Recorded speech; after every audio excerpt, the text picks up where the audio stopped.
മറച്ചുവെക്കാൻ വിശ്വസ്തനായ ലീഗ് നേതാവ് ബിജെപി നേതാക്കളുമായി ഒത്തുകളിച്ചു എന്നാരോപിച്ച് പാണക്കാട് ഹൈദരലി തങ്ങൾക്ക് ലീഗ് പ്രവർത്തകരുടെ തുറന്ന കത്ത്.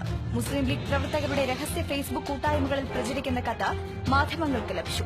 ഈ കത്തിലാണ് അഹമ്മദിന്റെ മരണം മറച്ചുവെക്കാൻ ബിജെപി നേതാക്കളുമായി തങ്ങളുടെ വിശ്വസ്തൻ ധാരണയുണ്ടാക്കിയെന്ന ഗുരുതരമായ ആരോപണമുള്ളത്. ലീഗിൽ കുഞ്ഞാലിക്കുട്ടിയുടെ എതിർചേരിക്ക് നേതൃത്വം കൊടുക്കുന്ന നേതാവിനെതിരെയാണ് കത്തിലെ പരാമർശങ്ങൾ. രൂക്ഷമായ വിമർശനങ്ങളാണ് കത്തിലുള്ളത്.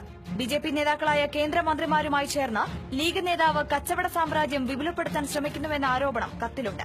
വരും ദിനങ്ങളിൽ കൂടുതൽ വെളിപ്പെടുത്തലുകൾ ഇതുണ്ടാക്കും എന്നാണ് വിലയിരുത്തൽ.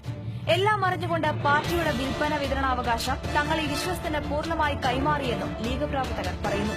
ഇങ്ങനെയാണ് കത്ത്. ബിജെപിയെ പ്രകീർത്തിച്ചതിന്റെ പേരിൽ കമറുന്നിസ അൻവറിനെതിരെ എടുത്ത നടപടി നന്നായി. സംഘി ഫാസിസം അതിന്റെ സ്വരൂപം പുറത്തെടുത്ത് സംഹാര താണ്ഡവമാടുമ്പോൾ ലീഗ് നിലപാട് കടുപ്പിക്കേണ്ടത് തന്നെയാണ്.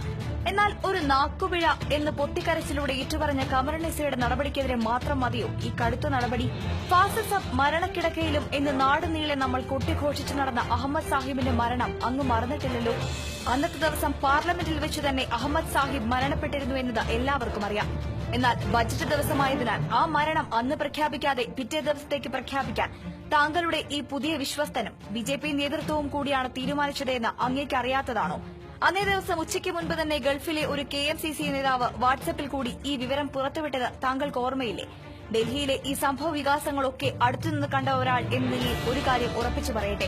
അന്ന് രാത്രി 9 മണിയോടെ സംഘികളുടെ മാനസപുത്രനായ താങ്കളുടെ പുത്തൻ കൂട്ടുകാരൻ ക്വാർട്ടേഴ്സിലേക്ക് പോയില്ലായിരുന്നുവെങ്കിൽ ആ രാത്രിയിലും അഹമ്മദ് സാഹിബിന്റെ മയ്യത്തിന് മുകളിൽ ലൂക്കാസ് യന്ത്രം പിടിച്ചുകൊണ്ടിരിക്കുമായിരുന്നു. ഇതൊക്കെ അറിഞ്ഞുകൊണ്ട് പിന്നെയും ഈ പാർട്ടിയുടെ മുഴുവൻ വിൽപ്പന വിതരണാവകാശവും ഈ മഹാന് ബഹുമാനപ്പെട്ട തങ്ങൾ പതിച്ചു കൊടുക്കുന്നത് കാണുമ്പോൾ അത് നിഷ്കളങ്കമായല്ല തങ്ങൾ ചെയ്യുന്നതെന്ന് വിശ്വസിക്കേണ്ടി വരുന്നതിൽ വിഷമമുണ്ട്.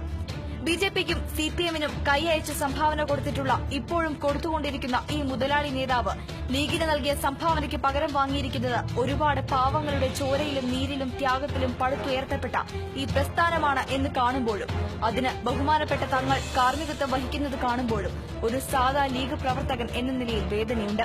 ഒരു വനിതാ കേന്ദ്രമന്ത്രിയും മറ്റൊരു കേന്ദ്രമന്ത്രിയുമായുള്ള സൌഹൃദത്തിന്റെ ബലത്തിൽ തന്റെ ബിസിനസ് സാമ്രാജ്യം വളർത്താൻ ഇയാൾ ശ്രമിക്കുമ്പോൾ അവിടെ പണയം വെക്കുന്നത് മുസ്ലിം ലീഗ് എന്ന മഹൽ പ്രസ്ഥാനത്തെയാണ്.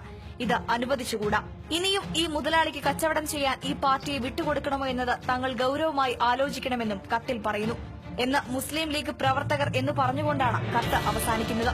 വാർത്തയോട് നിങ്ങൾക്കും പ്രതികരിക്കാം ഒരു കമന്റിലൂടെ. Latest news like, share and subscribe to One India Malayalam.